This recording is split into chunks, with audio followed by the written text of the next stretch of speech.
अगस्त माह का संपूर्ण करंट अफेयर्स हम लोग एक ही वीडियो में देखेंगे। 1 अगस्त से लेकर 31 अगस्त तक की जो मैंने आपको डेली वीडियो में करवाया है उसको एक कंबाइंड वीडियो में आज हम आपको दे रहे हैं। इसको ले लीजिएगा और अगर आपको इसकी पीडीएफ चाहिए तो हमारे टेलीग्राम चैनल पर मिलेगी, उससे आप जुड़ सकते हैं। उसका लिंक डिस्क्रिप्शन बॉक्स में दिया गया है। शुरुआत करते हैं। अमेजन इंडिया द्वारा श्रीनगर के डल झील में अपना पहला फ्लोटिंग सेंटर खोला जाएगा। रतन टाटा भारत के प्रसिद्ध उद्योगपति, इनको महाराष्ट्र सरकार का पहला उद्योग रत्न अवार्ड मिला है हाल ही में, और इसकी घोषणा पहले ही की गई थी लेकिन अब इनको जाके ये मिला है। गृह मंत्रालय द्वारा हाल ही में लापता महिलाओं की सूची जारी की गई है। राष्ट्रीय अपराध रिकॉर्ड ब्यूरो के ये आंकड़े हैं और इस आंकड़ों के अनुसार 2019 से 2021 के बीच 13,13,000 से ज़्यादा लड़कियां या महिलाएं लापता हो चुकी हैं भारत में। 2021 में लगभग 3,75,058 महिलाएं लापता हैं जो कि 18 वर्ष से अधिक उम्र की हैं। वहीं अगर हम राज्यों की दृष्टि से बात करें तो लापता महिलाओं की सबसे अधिक संख्या महाराष्ट्र में है, लगभग 56,498 महिलाएं लापता हुई हैं। दूसरे नंबर पर मध्य प्रदेश है और तीसरे नंबर पर पश्चिम बंगाल है। ओके। PSLV C56 ये चर्चा में रहा क्योंकि इसरो द्वारा इस रॉकेट से 7 सिंगापुरी उपग्रहों का प्रक्षेपण किया गया। तो पूछ सकता है कि वो जो उपग्रह 7 प्रक्षेपित किए वो कहाँ के थे? सिंगापुर के थे। किसके द्वारा किया गया? PSLV C56 द्वारा। यूरिया गोल्ड ये सल्फर लेपित यूरिया की नई किस्म है। प्रधानमंत्री नरेंद्र मोदी द्वारा राजस्थान के सीकर में इसको लॉन्च किया गया। ये नीम लेपित और पारंपरिक यूरिया से काफ़ी बेहतर यूरिया है। अगर हम इसकी मात्रा की बात करें तो लगभग 15 किलोग्राम यूरिया गोल्ड 20 किलोग्राम पारंपरिक यूरिया के बराबर होगा। ओके। विश्वविद्यालय खेल 2023 चीन के चेंगदू में आयोजित हुआ। इसमें पदक तालिका में चीन फर्स्ट पोजीशन पे रहा। कुल 17 स्वर्ण, 5 रजत और 4 कांस्य पदक मिले। दूसरे नंबर पर कोरिया रहा, तीसरे नंबर पर जापान रहा और चौथे नंबर पर भारत रहा। भारत को 9 स्वर्ण, 3 रजत, 5 कांस्य सहित कुल 17 पदक मिले थे। भारत की तरफ से ऐश्वर्य तोमर जो कि एक निशानेबाज है, इन्होंने 3 स्वर्ण पदक जीते थे। ओके, चलिए आगे बढ़ते हैं। उल्लास क्या है? ये केंद्र सरकार द्वारा बुनियादी शिक्षा को बढ़ावा देने के लिए एक ऐप लॉन्च किया गया है। इसका फुल फॉर्म है understanding life long learning for all in society. Narendra Modi Bharat के प्रधानमंत्री, इनको 41वां लोकमान्य तिलक राष्ट्रीय पुरस्कार से सम्मानित किया गया है। लोकमान्य तिलक राष्ट्रीय पुरस्कार, इसकी शुरुआत 1983 से हुई थी। केरल भारत का पहला मत्स्य पालन अटल इंक्यूबेशन सेंटर स्थापित करेगा। यानी भारत का पहला मत्स्य पालन अटल इंक्यूबेशन सेंटर कहाँ स्थापित होगा? केरल में। वेस्टर्न लेन ये चेतना मारू जो कि भारतीय मूल की ब्रिटिश लेखिका है, उनकी एक पुस्तक है। चर्चा में इसलिए है क्योंकि ये 2023 की बुकर पुरस्कारों की लॉन्ग लिस्ट में शामिल हुई है। विश्व कॉफ़ी सम्मेलन 25 सितंबर से ये भारत में आयोजित होगा, भारत के बेंगलुरु में आयोजित होगा और ये 5वां विश्व कॉफ़ी सम्मेलन है।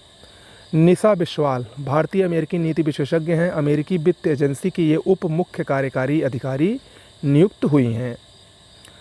GM गुकेश 17 वर्षीय भारतीय शतरंज खिलाड़ी हैं। इनको शतरंज की जो फीडे रैंकिंग होती है उनमें भारत का सर्वोच्च शतरंज खिलाड़ी चुना गया है। इनको इस रैंकिंग में 9वां स्थान मिला है और इन्होंने विश्वनाथन आनंद को पीछे छोड़ा है इस मामले में। वहीं पहले पोजीशन पर हमेशा की तरह नॉर्वे के दिग्गज शतरंज चैंपियन मैग्नस कार्लसन अभी भी विद्यमान हैं।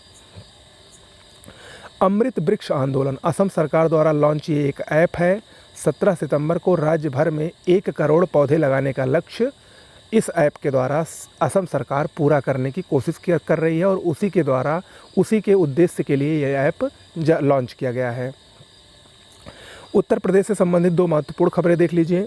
सरकार द्वारा 1 अगस्त को उत्तर प्रदेश शिक्षा सेवा चयन आयोग, जिसको UPESC कहा जाएगा, इसको मंजूरी दी गई। इसका मुख्यालय प्रयागराज में होगा। इसमें 1 अध्यक्ष और 12 सदस्य होंगे। लगभग शिक्षा के क्षेत्र की जितनी भी नौकरियां हैं उन सभी की परीक्षा अब इसी आयोग से ही होगी। दूसरी खबर है 10 वर्षों के लिए उत्तर प्रदेश जल पर्यटन और साहसिक खेल नीति 2023 को मंजूरी दे दी गई है। वेस्टर्न ट्रैगोपैन ये तीतर परिवार का एक पक्षी है, हिमाचल प्रदेश का राज्य पक्षी घोषित किया गया है वेस्टर्न ट्रैगोपैन को। एडीआर रिपोर्ट देख लीजिए, association of democratic reform report, इसके अनुसार सबसे ज़्यादा अरबपति विधायक जो हैं वो कर्नाटक में हैं, दूसरे नंबर पर महाराष्ट्र और यूपी का चौथा स्थान है। वहीं अगर बात करें कि सबसे अमीर विधायक भारत में कौन है, तो वो कर्नाटक के विधायक डी शिव कुमार हैं, जो कि कांग्रेस पार्टी के विधायक हैं। सबसे अमीर मुख्यमंत्री आंध्र प्रदेश के मुख्यमंत्री जगन मोहन रेड्डी हैं। वहीं सबसे गरीब मुख्यमंत्री पश्चिम बंगाल के मुख्यमंत्री ममता बनर्जी हैं, इस रिपोर्ट के अनुसार। चीन ने 16 मेगावाट क्षमता वाली विश्व की सबसे बड़ी पवन टरबाइन को सक्रिय किया है। किसने किया है? चीन ने किया है। मासी पोर्टल ये क्या है? Monitoring app for seamless inspection, यानी राष्ट्रीय बाल अधिकार संरक्षण आयोग द्वारा ये ऐप को लॉन्च किया गया है देश भर के बाल देखभाल संस्थानों को निरीक्षण करने के लिए। ओके। अमृत भारत स्टेशन योजना, इस योजना के तहत देश भर के कुल 1309 स्टेशनों का आधुनिकीकरण किया जाएगा, जिसके पहले चरण में कुल 508 स्टेशनों का आधुनिकीकरण किया जाएगा और इसके लिए प्रधानमंत्री द्वारा 6 अगस्त को आधारशिला रखी गई। 10 राज्यों में ये स्टेशन स्थित हैं, लगभग आंध्र प्रदेश, गुजरात, झारखंड, कर्नाटक, केरल, मध्य प्रदेश, महाराष्ट्र, उड़ीसा, राजस्थान और तमिलनाडु में, जिनको पहले चरण में विकसित किया जाएगा। राजीव गौबा ये कैबिनेट सचिव हैं, चर्चा में इसलिए हैं क्योंकि भारतीय ब्यूरोक्रेसी के इतिहास में ये सबसे लंबे समय तक पद पर रहने वाले कैबिनेट सचिव बन गए हैं। 2019 से ये लगातार अभी तक हैं और 1 वर्ष के लिए इनका कार्यकाल हाल ही में सरकार द्वारा बढ़ाया गया है। इससे पहले बीडी पांडे 1972 से 1977 तक लगातार कैबिनेट सचिव रहे थे, लेकिन अब उनके रिकॉर्ड को इन्होंने तोड़ दिया है राजीव गौबा ने। विश्व तीरंदाजी चैंपियनशिप 2023 जर्मनी के बर्लिन में आयोजित हुई। भारतीय महिला धनुर्धारी टीम, जिनमें सुरेखा वेन्नम, परनीत कौर और अदिति गोपीचंद स्वामी शामिल थीं, इन्होंने गोल्ड जीतकर इतिहास रचा है और किसी भी कैटेगरी में भारत को ये पहला गोल्ड मिला है विश्व तीरंदाजी चैंपियनशिप के इतिहास में। मध्य प्रदेश की राजधानी भोपाल चर्चा में इसलिए है क्योंकि राष्ट्रपति श्रीमती द्रौपदी मुर्मू द्वारा यहाँ पर उन्मेषा, जो कि एक अंतर्राष्ट्रीय साहित्य समारोह है, और उत्कर्ष, जो कि लोक और जनजातीय प्रदर्शनी है, इसका उद्घाटन किया गया। ओके। अरास और डोर्रा क्षेत्र ये क्या है? ये तेल और गैस के क्षेत्र हैं। कहाँ पर हैं? सऊदी अरब और कुवैत और ईरान के मध्य इस क्षेत्र को लेकर विवाद चल रहा है। सऊदी अरब और कुवैत एक तरफ है और ईरान दूसरी तरफ है और दोनों इसको अपने क्षेत्र में ही बताते हैं, इसी को लेकर इन दोनों के मध्य में विवाद है। ऑयल इंडिया लिमिटेड ये भारत की 13वीं महारत्न कंपनी घोषित की गई है। भारत में अब 13 महारत्न कंपनियां, 14 नवरत्न कंपनियां और 74 मिनी रत्न कंपनियां हैं। देखिए, कोई भी कंपनी महारत्न कंपनी तब घोषित की जाती है जब उसके द्वारा कुछ शर्तें पूरी की जाती हैं। वो शर्तें कौन सी हैं? पहली शर्त है कि पिछले 3 वर्षों का औसत टर्नओवर लगभग 25,000 करोड़ रुपए होना चाहिए। औसत वार्षिक शुद्ध संपत्ति लगभग 15,000 करोड़ रुपए से ज़्यादा की होनी चाहिए और पिछले 3 वर्ष के दौरान औसत वार्षिक शुद्ध लाभ 5,000 करोड़ रुपए से ज़्यादा का होना चाहिए, तभी कोई कंपनी महारत्न कंपनी घोषित की जाती है।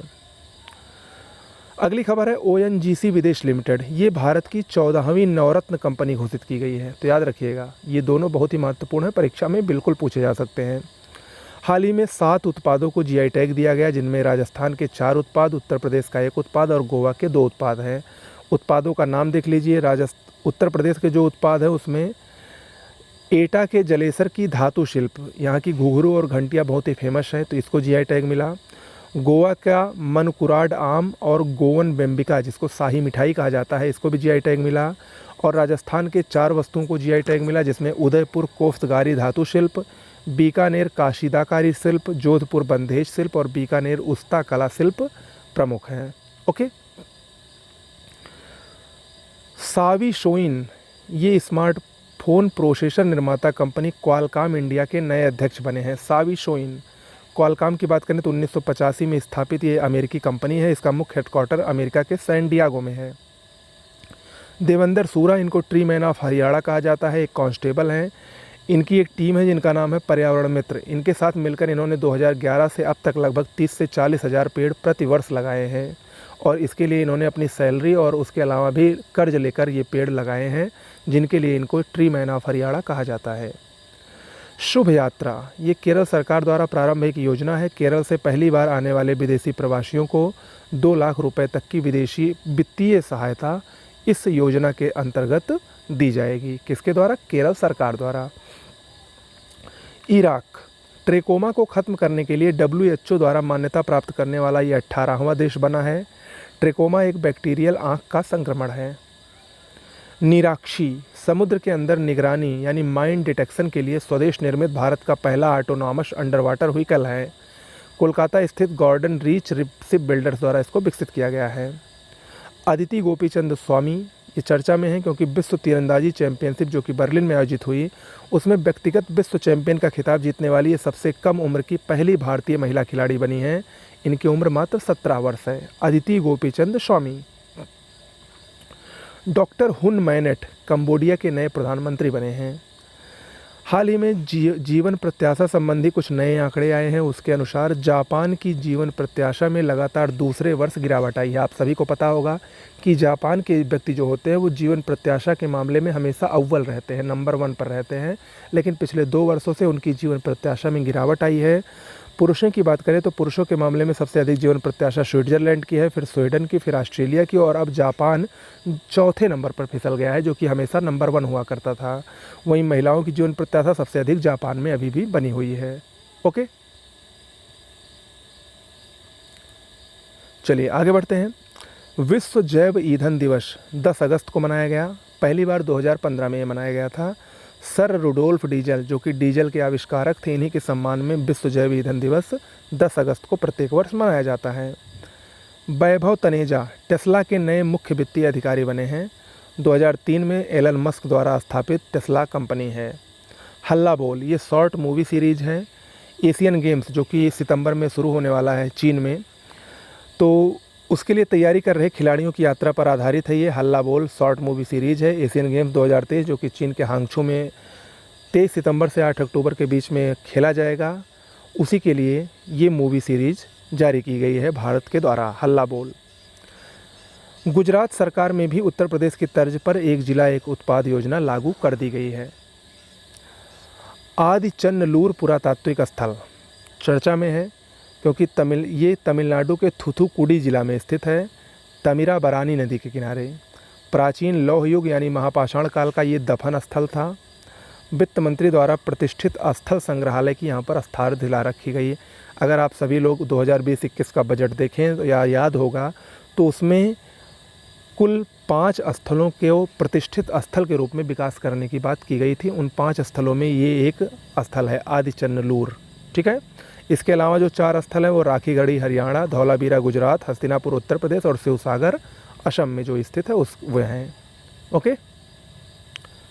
लूना 25 रूस द्वारा ये पहला चंद्र लैंडर अंतरिक्ष यान था। 11 अगस्त को लॉन्च हुआ चंद्रमा के दक्षिणी ध्रुव क्षेत्र का पता लगाने के लिए, लेकिन ये चंद्रमा पर लैंड नहीं कर पाया और उससे पहले ही ये क्रैश हो गया। यानी ये लूना 25 जो रूस का चंद्र मिशन था वो फेल हो गया। हाल ही में GI टैग कुछ जम्मू कश्मीर के 2 वस्तुओं को मिला है, जिसमें राजौरी चिकर वुड क्राफ्ट राजौरी की है और मुस्क बुदजी चावल जो कि जम्मू कश्मीर के अनंतनाग जिले का एक बहुत ही प्रसिद्ध और सुगंधित चावल है। इन दोनों को GI टैग दिया गया है। जम्मू कश्मीर का श्रीनगर ये जल जीवन सर्वेक्षण के तहत भारत में सबसे अधिक प्रदर्शन करने वाला जिला बन गया है। 114 हर घर जल गाँवों को इसने इस मामले में पीछे छोड़ा है। RBI ने अपनी मौद्रिक नीति जारी की है, जिसमें रेपो रेट और रिवर्स रेपो रेट में कोई बदलाव नहीं किया गया है। रेपो रेट अभी भी 6.50% पर कायम है, वहीं रिवर्स रेपो रेट भी 3.35% पर कायम है। रेपो रेट क्या है? रेपो रेट वो रेट है जिस रेट पर RBI जो है वो बैंकों को कर्ज देती है, और रिवर्स रेपो रेट क्या है? बैंकों को जिस दर पर RBI पैसा रखने पर ब्याज देती है उसको रिवर्स रेपो रेट कहा जाता है। ओके। PM जनधन योजना 2014 से प्रारंभ हुई थी। इसके बारे में नए आंकड़े आए हैं कि 2022-23 के दौरान लगभग कुल 6.23 करोड़ जनधन खाते खोले गए हैं। PM जनधन योजना के सबसे अधिक लाभार्थी बिहार में हैं, फिर उत्तर प्रदेश में और फिर तमिलनाडु में हैं। अटल पेंशन योजना ये भी बहुत पुरानी योजना है, 2015 से प्रारंभ हुई थी। इसके भी नए आंकड़े आए हैं। लगभग 5.25 करोड़ से अधिक ग्राहक अब तक इस योजना के अंतर्गत नामांकित हो चुके हैं। 2015 से प्रारंभ इस योजना में 60 वर्ष की आयु के बाद 1,000 रुपये से 5,000 रुपये तक की मासिक पेंशन प्रदान की जाएगी और 18 से 40 वर्ष की आयु वाले इसके पात्र होंगे। ओके, चलिए आगे बढ़ते हैं। 12 अगस्त को अंतर्राष्ट्रीय युवा दिवस मनाया जाता है और इसी दिन विश्व हाथी दिवस भी मनाया जाता है, तो दोनों याद रखिएगा। सुस्वागतम ये सुप्रीम कोर्ट द्वारा लॉन्च एक पोर्टल है।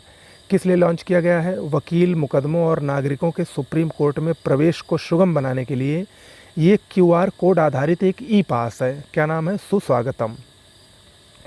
NCLT national company law tribunal, इसने जी इंटरटेनमेंट और सोनी पिक्चर्स नेटवर्क इंडिया के विलय को मंजूरी दे दी है। यानी अब जी इंटरटेनमेंट और सोनी ये दोनों मर्ज हो जाएंगे आपस में। एयरटेल पेमेंट्स बैंक 2017 में स्थापित है। चर्चा में क्यों है? क्योंकि इसने भारत का पहला eco friendly debit card launch किया है। संजय कुमार अग्रवाल ये केंद्रीय अप्रत्यक्ष कर और सीमा शुल्क बोर्ड यानी CBIC के नए अध्यक्ष नियुक्त हुए हैं। CBIC 1964 में स्थापित एक निकाय है जिसका हेडक्वार्टर दिल्ली में है। केरलम ये बहुत इंपॉर्टेंट है। केरल विधानसभा द्वारा केरल राज्य का नाम बदलकर केरलम करने का प्रस्ताव पारित किया गया है। अगर ये प्रस्ताव पारित होगा तो भारतीय संविधान के अनुच्छेद 3 के अंतर्गत केरल का नया नाम केरलम हो जाएगा। केरल अंग्रेजी भाषा का नाम है और केरलम जो है वो मलयालम भाषा का नाम है और केरल की मातृभाषा भी मलयालम ही है। ओके। 14 अगस्त विभाजन विभीषिका स्मृति दिवस के रूप में मनाया जाता है। 2021 से भारत सरकार द्वारा इसको प्रारंभ किया गया है। Asian champions trophy hockey 2023 Bharat में इसका आयोजन हुआ और विजेता भी भारत ही बना। मलेशिया को हराया भारत ने। चौथी बार भारत ने ये खिताब जीता है। इससे पहले 2011, 16 और 18 में भारत ने ये खिताब जीता था। जायद तलवार ये भारत और संयुक्त अरब अमीरात के बीच का नौसैन्य अभ्यास है। दुबई में आयोजित हुआ। INS विशाखापत्तनम और INS त्रिकंद ने इसमें हिस्सा लिया। अगर हम भारत और UAE यानी संयुक्त अरब अमीरात के बीच के कुछ मुख्य अभ्यास की बात करें जो कि परीक्षा की दृष्टि से महत्वपूर्ण हैं, तो उसमें डेजर्ट फ्लैग, डेजर्ट ईगल और बिलाट मुख्य हैं। जिसमें डेजर्ट फ्लैग और डेजर्ट ईगल ये वायुसेना द्वारा किए जाने वाले अभ्यास हैं और बिलाट ये नौसैनिक अभ्यास हैं। तेलंगाना यहाँ पर भारत का पहला कृषि डेटा एक्सचेंज और कृषि डेटा फ्रेमवर्क लॉन्च किया गया है। गुजरात का गांधीनगर यहाँ पर पारंपरिक औषधि वैश्विक शिखर सम्मेलन का आयोजन हुआ। 17 से 18 अगस्त के बीच में WHO द्वारा इसका आयोजन किया गया। उत्तर प्रदेश से संबंधित एक नए आंकड़े आए हैं कि उत्तर प्रदेश में भारत में कैंसर के सबसे अधिक मामलों की गिनती की गई है। 2022 में लगभग 2,10,000 नए मामले उत्तर प्रदेश में आए हैं। Indian council of medical research cancer registry के अनुसार ये आंकड़े भारत में दिए गए हैं। प्रबल ये भारत की लंबी दूरी की एक रिवॉल्वर है। 18 अगस्त को लॉन्च की गई। Advance weapon and equipment India limited Kanpur में स्थापित एक फैक्ट्री है, उसके द्वारा इस रिवॉल्वर को बनाया गया है। नाम क्या है? प्रबल। नेमार जूनियर ब्राज़ील के सुपरस्टार फुटबॉलर हैं ये। इन्होंने सऊदी अरब के अल हिलाल क्लब को अब ज्वाइन कर लिया है। इससे पहले जो PSG यानी पेरिस सेंट जर्मन में ये थे, इनको इन्होंने छोड़ दिया है और अब ये नए क्लब में शामिल हो गए हैं। R दुरई स्वामी LIC के नए MD नियुक्त हुए हैं। LIC भारतीय जीवन बीमा निगम 1956 में स्थापित भारत की सबसे बड़ी बीमा कंपनी है। गोवा भारत का पहला राज्य बन गया है जहां पर सरकारी अस्पतालों में फ्री IVF ट्रीटमेंट होगा। अनवारुल हक काकर पाकिस्तान के नए कार्यवाहक प्रधानमंत्री बने हैं। पुश्तूनी नेता हैं ये, सबसे कम उम्र के अंतरिम PM भी हैं। वीरता पुरस्कार राष्ट्रपति द्वारा 76 वीरता पुरस्कारों को मंजूरी हाल ही में प्रदान की गई, जिसमें 4 कीर्ति चक्र, 11 शौर्य चक्र और 52 सेना मेडल शामिल हैं। कीर्ति चक्र की बात करें, जो 4 कीर्ति चक्र मिले हैं उसमें स्वर्गीय दिलीप कुमार दास, स्वर्गीय राजकुमार यादव, स्वर्गीय बबलू राभा और स्वर्गीय शंभू राय को ये पुरस्कार दिए गए हैं। नमोह 108 ये क्या है? ये राष्ट्रीय पुष्प कमल की एक असाधारण किस्म है। असाधारण क्यों है? क्योंकि इसमें 108 पंखुड़ियाँ हैं। राष्ट्रीय वनस्पति अनुसंधान संस्थान द्वारा इसको लॉन्च किया गया। 1 वीक 1 लैब प्रोग्राम जो कि लखनऊ में आयोजित हुआ था, उसमें इसका अनावरण किया गया। लखपति दीदी योजना ये 15 अगस्त को प्रधानमंत्री मोदी द्वारा शुरू की गई। देखिए, प्रधानमंत्री द्वारा इस बार 15 अगस्त को 2 प्रमुख योजनाओं की शुरुआत की गई, जिसमें पहली है लखपति दीदी योजना। इस योजना के अंतर्गत 2 करोड़ महिलाओं को कौशल प्रशिक्षण देने के लिए दिया जाएगा ताकि वो सूक्ष्म उद्यम शुरू कर सकें। और ये जो कौशल प्रशिक्षण होगा वो प्लम्बिंग, LED बल्ब बनाने के लिए, सिलाई और कुटीर उद्योग के लिए भी दिया जाएगा। विश्वकर्मा योजना, इसकी भी योजना प्रधानमंत्री मोदी द्वारा 15 अगस्त को की गई। इसमें पारंपरिक शिल्प कौशल में कुशल व्यक्तियों को लाभ पहुंचाने के लिए विशेष रूप से पिछड़ा वर्गों को लाभ पहुंचाने के लिए योजना शुरू की गई, जिसमें लगभग लोहार, कुम्हार, राजगीर, मूर्तिकार आदि लोग आएंगे, शामिल होंगे। 5 वर्षों में लगभग 13,000 करोड़ रुपए इस योजना पर खर्च किया जाएगा। बिंदेश्वर पाठक, इनका हाल ही में निधन हुआ 15 अगस्त 2023 को। भारत में सुलभ इंटरनेशनल संस्था के ये संस्थापक थे। 1991 में पद्म भूषण पुरस्कार और 2009 में इनको स्टॉकहोम वाटर प्राइज से भी सम्मानित किया गया था। INS बिंध्यगिरी भारतीय नौसेना में शामिल ये नवीनतम पोत है। राष्ट्रपति द्वारा इसका उद्घाटन किया गया। दुती चंद भारत की सबसे तेज महिला एथलीट हैं। चर्चा में इसलिए हैं क्योंकि डोप टेस्ट में फेल हो जाने के कारण इन पर 4 साल का प्रतिबंध लगाया गया है हाल ही में। वहाब अंसारी वाराणसी के एक खादी बुनकर हैं। चर्चा में क्यों हैं? क्योंकि स्वतंत्रता दिवस समारोह में ये विशिष्ट अतिथि के रूप में आमंत्रित किए गए थे, वहाब अंसारी। आगे बढ़ते हैं। कन्नौज ई-ऑफिस प्रणाली आरंभ करने वाला उत्तर प्रदेश का पहला जिला बन गया है कन्नौज। लूना 25 हमने आपको बताया था, रूस का चंद्र मिशन है, ये फेल हो गया, चांद की सतह से टकरा गया था। 10 अगस्त को लॉन्च हुआ था। ICC player of the month July 2023 के लिए देख लीजिए। पुरुषों में इंग्लैंड के क्रिस वोक्स को मिला है, जबकि महिलाओं में ऑस्ट्रेलिया की एस्ले गार्डनर को यह सम्मान मिला है। एस्ले गार्डनर को इससे पहले जून 2023 का भी खिताब मिला था, अर्थात इनको लगातार दूसरी बार ये पुरस्कार मिला है और अब तक कुल चौथी बार इनको ये पुरस्कार मिल चुका है एस्ले गार्डनर को। बेंगलुरु केंद्रीय मंत्री अश्वनी वैष्णव द्वारा भारत के पहले 3D प्रिंटेड पोस्ट ऑफिस का उद्घाटन किया गया बेंगलुरु में। फ्लड वॉच ये क्या है? केंद्र सरकार द्वारा बाढ़ प्रभावित क्षेत्रों में बाढ़ की स्थिति पर रियल टाइम जानकारी प्रदान करने के लिए एक ऐप लॉन्च किया गया है जिसका नाम है फ्लड वॉच। लगभग 23 राज्यों और केंद्र शासित प्रदेशों के लिए इस ऐप को लॉन्च किया गया है। उद्गम पोर्टल, इसका पूरा नाम है unclaimed deposit gateway to access information. ये RBI reserve bank of India द्वारा बैंकों में लावारिस जमाओं को ट्रैक करने के लिए इस पोर्टल को लॉन्च किया गया है। नाम है उद्गम पोर्टल। अगला है मोहित कुमार। अंडर 20 विश्व कुश्ती चैंपियनशिप जो कि जॉर्डन में आयोजित हुई थी, ये जीतने वाले चौथे भारतीय पुरुष पहलवान बन गए हैं Mohit Kumar. PR Seshadri South Indian bank के नए MD और CEO बनाए गए हैं। 25 जनवरी 1929 को साउथ इंडियन बैंक की स्थापना की गई थी। इसका मुख्यालय त्रिशूर में स्थित है। फीफा महिला विश्व कप 2023 इसका 9वां संस्करण था। ऑस्ट्रेलिया और न्यूजीलैंड की संयुक्त मेज़बानी में ये संपन्न हुआ और पहली बार दक्षिणी गोलार्ध में फीफा महिला विश्व कप खेला गया। कुल 32 टीमों ने इसमें हिस्सा लिया। स्पेन विजेता बनी, इंग्लैंड को इसने फाइनल में हराया और पहली बार स्पेन ने अपने इतिहास में ये टूर्नामेंट जीता है। अगर हम इसके इतिहास की बात करें इस विश्व कप के, तो पहला विश्व कप 1991 में खेला गया था चीन में, जिसमें अमेरिका विजेता बना था। ये महिला विश्व कप की बात हो रही है। BRO बॉर्डर रोड ऑर्गेनाइजेशन, इसने विश्व की सबसे ऊंची सड़क का निर्माण कार्य शुरू कर दिया है। लद्दाख में लगभग 19,400 फीट ऊंची ये सड़क होगी जिसका नाम होगा लिकर मिगला फुकचे। रतन टाटा महाराष्ट्र सरकार का पहला उद्योग रत्न अवार्ड इनको हाल ही में प्रदान किया गया। मैटी केला, इसको बेबी बनाना भी कहा जाता है। इसको हाल ही में GI टैग मिला है। तमिलनाडु के कन्याकुमारी जिले का ये एक बहुत ही प्रसिद्ध केला है।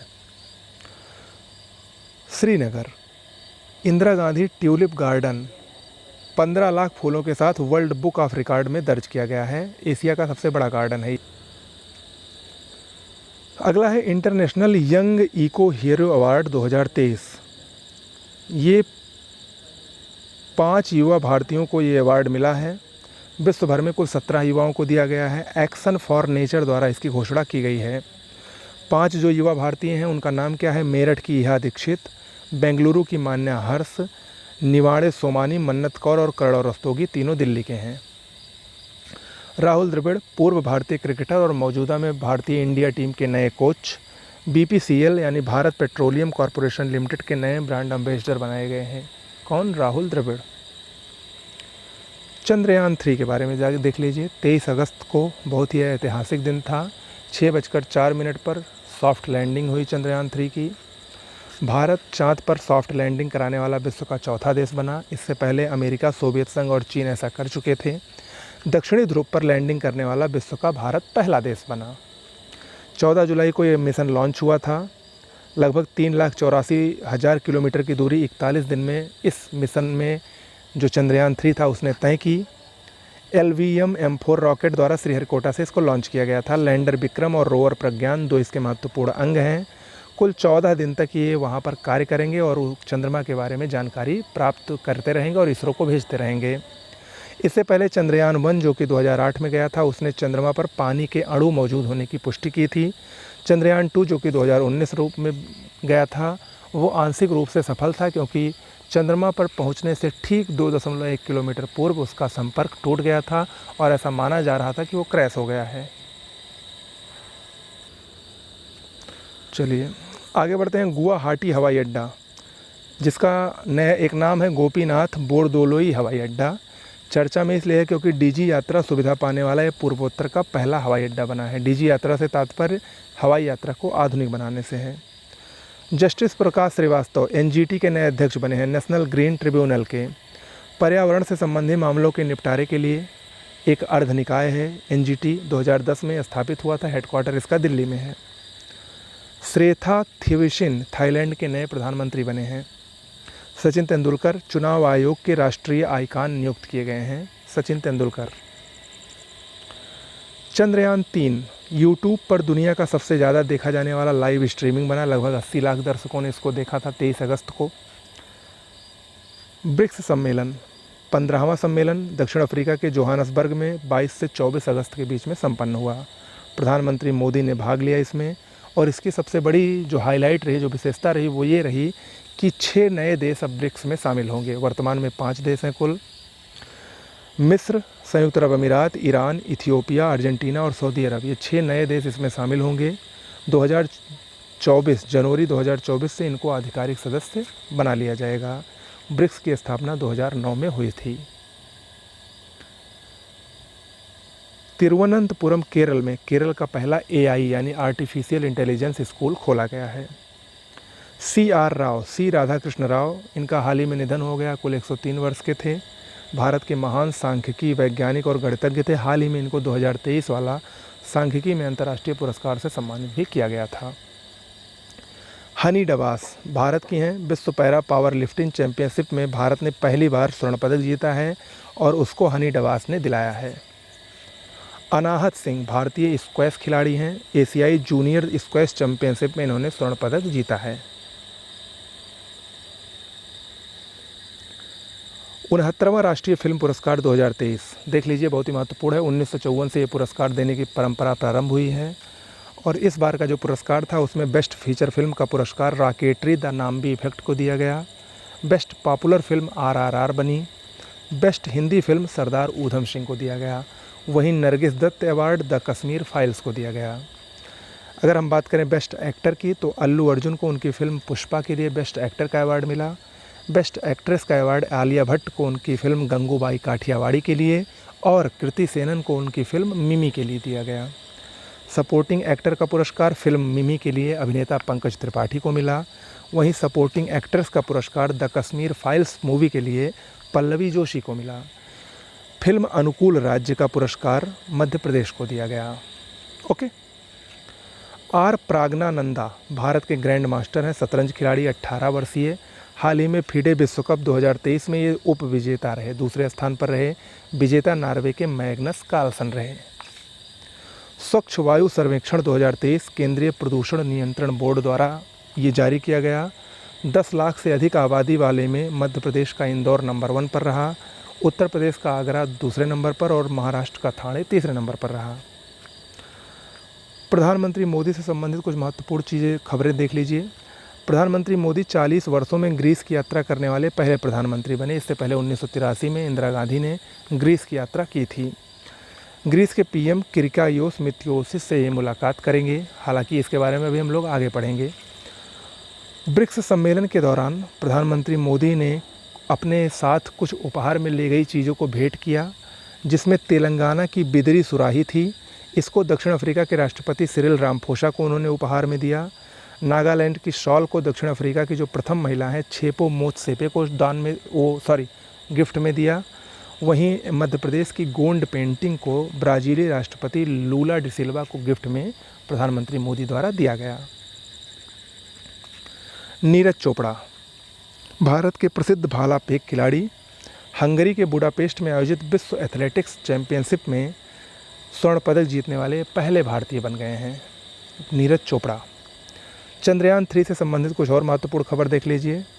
प्रधानमंत्री द्वारा चंद्रयान 3 के लॉन्चिंग के अगले दिन घोषणा की गई कि जिस दिन इसकी सॉफ्ट लैंडिंग हुई 23 अगस्त को भारत में अब राष्ट्रीय अंतरिक्ष दिवस के रूप में मनाया जाएगा।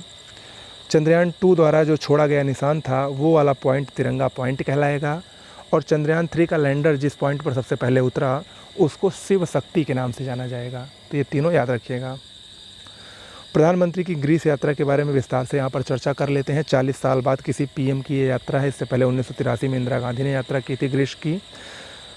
प्रधानमंत्री को वहाँ के राष्ट्रपति कटेरीना एन सकालोरोपुलू द्वारा grand cross of the order of honour से सम्मानित किया गया। इसके अलावा प्रधानमंत्री मोदी ने वहाँ पर एथेंस में अज्ञात सैनिकों के मकबरे पर श्रद्धांजलि भी अर्पित की। स्मार्ट सिटी पुरस्कार 2023 केंद्रीय आवास व शहरी मामलों के मंत्रालय द्वारा जारी किया गया। इसमें सर्वश्रेष्ठ शहर का पुरस्कार मध्य प्रदेश के इंदौर को, दूसरे नंबर पर गुजरात का सूरत और तीसरे नंबर पर उत्तर प्रदेश का आगरा रहा। सर्वश्रेष्ठ राज्य का पुरस्कार मध्य प्रदेश को मिला, फिर दूसरे पर तमिलनाडु और तीसरे पर उत्तर प्रदेश और राजस्थान संयुक्त रूप से रहे। केंद्र शासित प्रदेश का पुरस्कार चंडीगढ़ को मिला। पर्यावरण निर्माण श्रेणी में तमिलनाडु का कोयम्बटूर प्रथम स्थान पर रहा। गवर्नेंस और मोबिलिटी दोनों में चंडीगढ़ प्रथम स्थान पर रहा। राष्ट्रीय खेल दिवस 29 अगस्त को मनाया जाता है प्रत्येक वर्ष। मेजर ध्यानचंद की जयंती है। ये 2012 से प्रत्येक वर्ष मनाने की परंपरा प्रारंभ हुई है। इन्फोसिस ये चर्चा में क्यों है? इन्फोसिस क्या है? ये एक सूचना प्रौद्योगिकी सेवा कंपनी है। इसने 2 वैश्विक ब्रांड एम्बेसडर हाल ही में नियुक्त किए, जिसमें दोनों टेनिस खिलाड़ी हैं। एक है पोलैंड की ईगा स्वेटेक और एक है स्पेन के राफेल नडाल। ये दोनों इन्फोसिस के ब्रांड एम्बेसडर बने हैं। नई दिल्ली, भारत एशियाई विकास बैंक यानी एडीबी के साथ मिलकर दिल्ली में जलवायु परिवर्तन व स्वास्थ्य केंद्र की स्थापना करेगा। गीतिका श्रीवास्तव पाकिस्तान में भारतीय मिशन की ये प्रमुख बनने वाली पहली महिला बनी हैं। सीडीए चार्ज डी अफेयर्स में ये प्रमुख बनी हैं। भारत ग्लोबल इंडिया एआई 2023 यानी ग्लोबल इंडिया जो आर्टिफिशियल इंटेलिजेंस सम्मेलन होने वाला है उसके पहले संस्करण की मेज़बानी भारत द्वारा की जाएगी। अक्टूबर 2023 में इलेक्ट्रॉनिक्स और सूचना प्रौद्योगिकी मंत्रालय द्वारा इस सम्मेलन का आयोजन किया जाएगा। Prion Sen Miss Earth India 2023 की ये विजेता बनी हैं, राजस्थान की हैं। नई दिल्ली में केंद्रीय मंत्री नितिन गडकरी द्वारा विश्व की पहली एथेनॉल से चलने वाली कार को लॉन्च किया गया है और ये कार कौन सी है? Toyota Innova. चोकुआ चावल जिसको मैजिक राइस भी कहा जाता है, इसको जीआई टैग मिला है और ये कहाँ का प्रसिद्ध चावल है? असम का। ओके, तो ये आपका पूरे अगस्त माह का करंट अफेयर्स कंप्लीट हो गया है। वीडियो अच्छा लगा हो तो शेयर कर दीजिए, लाइक कर दीजिए, सब्सक्राइब कर दीजिए चैनल को। और इसकी पीडीएफ चाहिए तो डिस्क्रिप्शन बॉक्स में एक लिंक दिया गया है टेलीग्राम चैनल का, वहाँ पर जुड़कर ले सकते हैं। नमस्कार।